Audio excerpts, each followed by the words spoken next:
Hi, everyone. I'm Gina. As Caroline said, I'm with the UN Development Program, and we are setting up 60 accelerator labs around the world. We're just getting started, and collective intelligence is one of the ways of working that we're going to use with these labs around the world. So what I wanted to talk about today are why we need collective intelligence for sustainable development, what we've been doing in the United Nations, and some directions on where I think the field needs to go if we're really going to get serious about using it to achieve the Sustainable Development Goals. So why we need it. This picture there, if you can kind of see, it's a bit covered, but if you imagine you're at a crowded street, let's say in Lagos, right, and you're trying to cross the street. There are street sellers and people who've given up on the traffic signals. There are multiple people everywhere, and it's chaos, and there are animals and many different things. What you would do to cross that street is you'd look left and right, or right and left, depending on which side they drive on, and you would adjust your behavior as you go, because people could be acting and jumping in front of you or selling something or multiple things. We need to get that kind of a real-time measure of what's happening with actions that are decentralized for sustainable development. Right? So to really rebalance to create a better balance between economic growth, where most of the attention has been, and environmental preservation and social equity, we need to change the actions and kind of coordinate in a very decentralized way the actions of 8 billion people. How they heat their homes, what they grow, what they build with, how they move around in the world, what they buy, who they vote for. All of these things need to change and coordinate for this more sustainable path. So this is why we need collective intelligence, because the world's changing all the time, and the solution is very, very much distributed. It's decentralized. So what we've been doing with collective intelligence in the United Nations is, you may or may not know that before we had the Sustainable Development Goals, we convened a large crowdsourcing effort. We reached 10 million people, and we asked them, what do you most need for your future?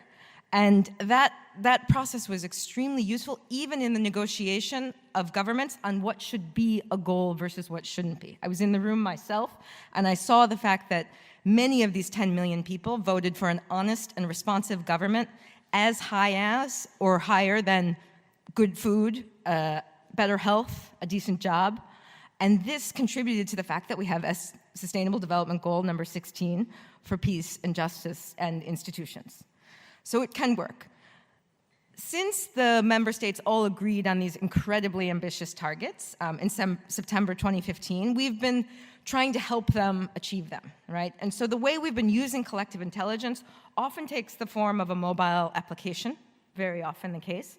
In Senegal, we have a mobile application called U-Report. It's a UNICEF technology where health workers exchange information for better disease surveillance, which helps during disease outbreak. In Honduras, we have an app called Safety Pin that helps women know which parts of the city are the safest. In Uganda, they've been working, the call-in radio shows are very common, so they've used natural language processing to digitize what people call in about, and then they have a sense of what people are griping about, basically, what they're calling in about. Is it a new disease affecting their crop? Is it how public officials are behaving? Is it what's happening at schools? Or is it what they think about the refugees that Uganda is hosting? We also look at sort of more data science, machine learning type approaches. So in Serbia, they've been using machine learning to understand the alignment of these massive public plans when it comes to the national development plans, the EU accession plans, and the Sustainable Development Goals. So they've been trying to figure out with some machine learning how much those align. The UN High Commission for Refugees in Somalia has been using data science to predict displacement and migration into Mogadishu, which they then ground truth with researchers on the ground to understand if that's really what's happening. And in Iraq, I love this project, it's still in the idea phase, but they're looking at cultural heritage monuments that have been destroyed in Mosul by ISIS, and they're looking at how collective intelligence can revive the memory of those institutions and those monuments. So these are the types of things that we've been doing with collective intelligence to work with our partners towards the Sustainable Development Goals. And and I think many of them, we use NESTA's framework for governing with collective intelligence, which has this, these 4 things you should be doing with collective intelligence. Jeff talked a little bit about it. So you can use collective intelligence to have a better understanding of the problem, to generate better ideas for solutions, to decide what to do, and to oversee what is done, right, with public money particularly. We use that, and a lot of what we've been doing sits at that first level. It's basically a lot in understanding the problem. We're kind of stuck on that. So we need to, so one call to all of you who know this topic well is to help us move beyond that towards collective intelligence initiatives that move towards empowerment, accountability, and decision-making. That's my first sort of trend of what's next in the area. Secondly, I think we need to learn, particularly in the public sector, maybe just in the United Nations, we need to learn how to follow the unexpected, right? So what happens often with collective intelligence approaches is you may go in with your intention being to make a city safer, right, from violent crime. And what you may learn is that people are as afraid of the stray dogs as they are of being robbed.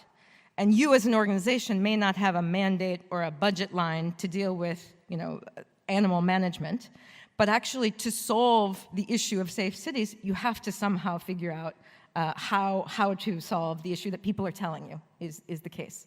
So what does it really look like to be able to be a public organization that does what it says it's going to do, but is nimble enough to respond to what the crowd and new sources of data are telling it?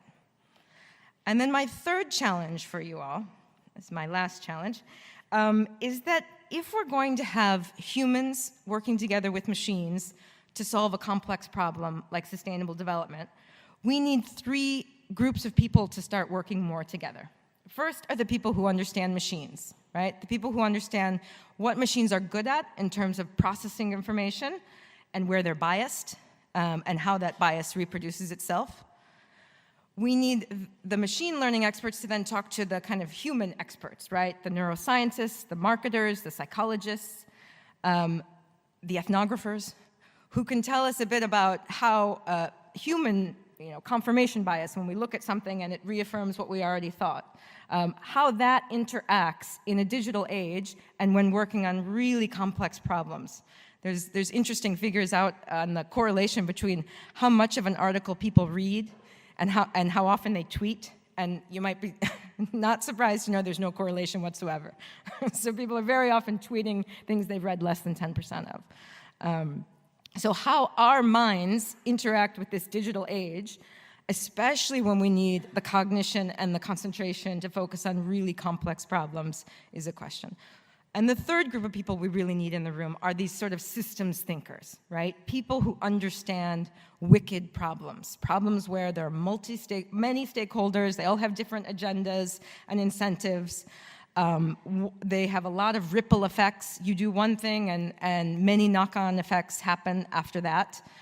We need these kinds of systems thinkers to talk to the people who understand humans, to talk to the people who understand machines. If we're really going to get serious about moving together as a population of 8 billion people towards the Sustainable Development Goals. So these are my provocations for you, and look forward to talking to you in the roundtable later this evening.